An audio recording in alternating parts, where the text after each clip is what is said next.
Près de 2 mois après le raid du Hamas, des témoignages continuent d'affluer sur l'horreur vécue en Israël le 7 octobre 2023. Yoné Sadon, 39 ans, a ainsi vu une femme victime d'un viol collectif supplier qu'on la tue. Il s'est lui-même recouvert de sang de l'une des autres victimes tuées par balle pour faire croire qu'il était mort. Et il confie: chaque nuit, je me réveille et je m'excuse auprès d'elle. Cette fameuse journée du 7 octobre 2023 a vu de nombreuses horreurs. Et plus de 1500 personnes ont déjà livré leur témoignage aux enquêteurs israéliens concernant cette attaque.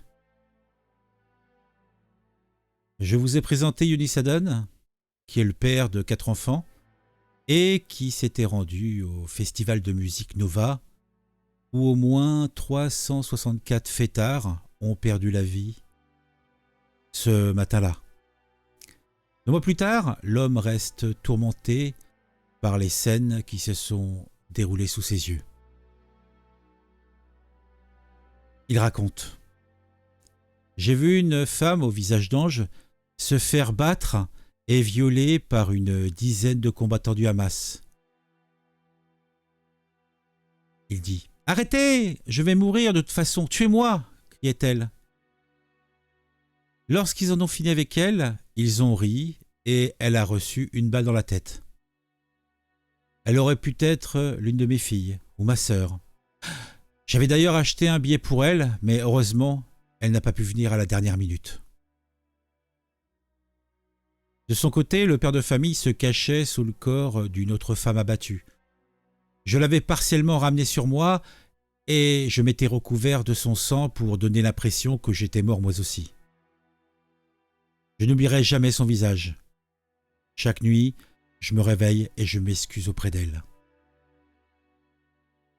Yoné Sadon et quelques autres ont profité d'un moment de répit pour se cacher dans les buissons. De là, je pouvais encore voir une jeune fille se faire plaquer au sol par 2 combattants armés du Hamas. Ils voulaient la déshabiller, mais elle ne se laissait pas faire. Finalement, ils l'ont tuée. Je vois encore régulièrement ce visage dans mes cauchemars. Haïm Ozmejin a recueilli les restes avec son unité spéciale. En 10 jours, nous avons ramassé 1 millier de corps sur les lieux des festivals et dans les kibboutz. Personne n'en a vu plus que nous. Par exemple, 2 filles ont été retrouvées dans un champ, les jambes écartées. Leurs shorts et leurs jeans avaient été baissés. L'une avait reçu une balle dans le vagin. L'autre avait des bleus sur les jambes. Toutes 2 ont été achevées d'une balle dans la tête. Shari s'est porté volontaire pour aider à identifier les corps et les préparer pour leur inhumation. L'ouverture de ces sacs mortuaires était toujours effrayante. Nous ne savions jamais ce que nous allions trouver. Très souvent, il s'agissait de jeunes filles à peine vêtues et dont les parties génitales étaient ensanglantées. Certaines victimes ont reçu plusieurs balles dans le visage. L'intention était apparemment de les mutiler le plus possible. La peur se lisait sur les visages des victimes, qui souvent serraient leurs doigts les uns contre les autres. Nous avons vu des femmes dont le bassin et les jambes étaient brisés. Certaines avaient des blessures par balle au niveau des seins et du vagin. On voyait clairement ce qu'elles avaient enduré. La police israélienne a recueilli de milliers de déclarations, de photos, de vidéos des crimes commis par le Hamas. Il est maintenant tout à fait clair que les violences sexuelles étaient une tactique délibérée. Leur but était d'effrayer et d'humilier les victimes. Selon Shelley Harush, responsable de l'enquête, l'ONU a condamné les atrocités commises par le Hamas contre ces femmes. Enfin, il y a quelques jours. Mais chaque jour, 2 nouveaux témoignages arrivent.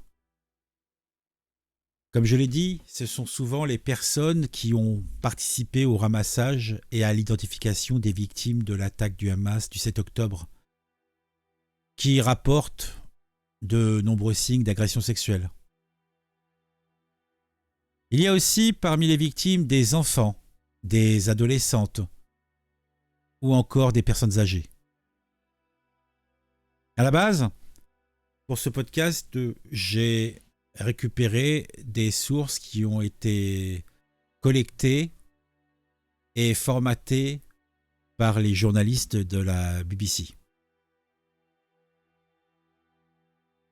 Je ne vais pas vous la montrer, mais dans une vidéo diffusée par la police israélienne à certains journalistes, on voit une jeune femme qui se trouvait sur le site du festival Supernova lors de l'attaque du 7 octobre, qui raconte, là encore, les horreurs dont elle a été témoin. Cette dernière explique avoir vu des combattants du Hamas violer collectivement une femme et la mutiler avant de lui tirer une balle dans la tête.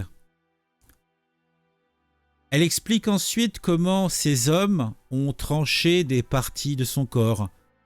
Elle déclare « Ils ont découpé ses seins et les ont jetés dans la rue. Ils jouent avec. » Dans un autre témoignage, un homme raconte avoir entendu de nombreux cris de personnes assassinées, violées, décapitées.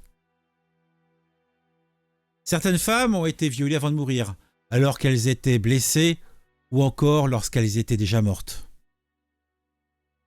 De son côté, la ministre israélienne de la promotion de la condition féminine, Meir Golan, a déclaré à une source de la presse que quelques victimes de viol ou d'agressions sexuelles avaient survécu aux attaques et qu'elles recevaient toutes un traitement psychiatrique.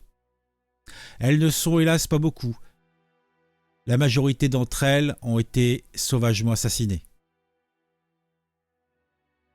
De nombreuses photos prises après l'attaque du 7 octobre montrent des corps de femmes nues avec des sous-vêtements déchirés, les jambes écartées ou encore avec des signes de traumatisme au niveau des organes génitaux et des jambes. Cela me donne des frissons rien que d'entendre les détails sur ce la personne parle des combattants du Hamas, ont fait aux femmes. C'est horrifiant. C'est le docteur Koshav El-Kayam Levi, expert juridique de l'Institut Davis des relations internationales de l'Université hébraïque, qu'elle le déclare. Le chef de la police israélienne, Yaakov Shadbai, a quant à lui expliqué que de nombreux survivants des attaques avaient du mal à parler. Selon lui, certains d'entre eux ne témoigneront jamais. 18 jeunes hommes et femmes ont été hospitalisés en psychiatrie car ils ne pouvaient tout simplement plus continuer leur vie. D'autres n'ont pas pu être pris en charge suffisamment tôt et se sont suicidés. Aujourd'hui, la plupart des preuves et témoignages proviennent des ramasseurs de corps déployés après les attaques et de ceux qui ont manipulé les corps une fois arrivés à la base militaire de Shura pour l'identification. L'un des collecteurs de corps décrit des signes de torture et de mutilation, notamment sur une femme enceinte dont l'utérus avait été déchiré avant qu'elle ne soit tuée, et son fœtus poignardé alors qu'il se trouvait dans son ventre. Un autre volontaire, Nachman Dixtanzna, a témoigné avoir vu les corps de 2 femmes dans le kibbutz Be'eri, les mains et les jambes attachées à un lit. L'une d'entre elles avait un couteau planté dans son vagin et tous ses organes internes avaient été enlevés. Par ailleurs, les équipes présentes sur la base militaire de Shura ont assuré à la BBC qu'elles avaient des preuves évidentes de viol et de violences sexuelles, avec notamment des pelvis brisés à la suite d'abus violents et prolongés. Nous voyons des femmes de tout âge, a déclaré le capitaine Mayan, réserviste de l'équipe médico-légale. Nous voyons des victimes de viol. Le docteur William Levy, chargé de recueillir des témoignages sur les crimes sexuels, demande à la communauté internationale de reconnaître l'attaque du 7 octobre comme un crime contre l'humanité. Nous voyons ici des schémas précis, explique-t-il. Ce ne sont pas des cas isolés. Les combattants du Hamas sont venus avec un ordre clair, le viol comme génocide. Pour David Katz, de l'unité israélienne de lutte contre la cybercriminalité, il est trop tôt pour prouver que des violences sexuelles ont été planifiées dans le cadre de l'attaque. Cependant, les données extraites des combattants du Hamas suggèrent que tout était systématique. De son côté, le gouvernement israélien met en avant des documents retrouvés sur des combattants qui sembleraient étayer l'idée que les violences sexuelles étaient planifiées. De plus, ce dernier diffuse également des extraits d'interrogatoires de certains combattants capturés dans lesquels ceux-ci avouaient que les femmes étaient ciblées. Voilà. Quelques témoignages.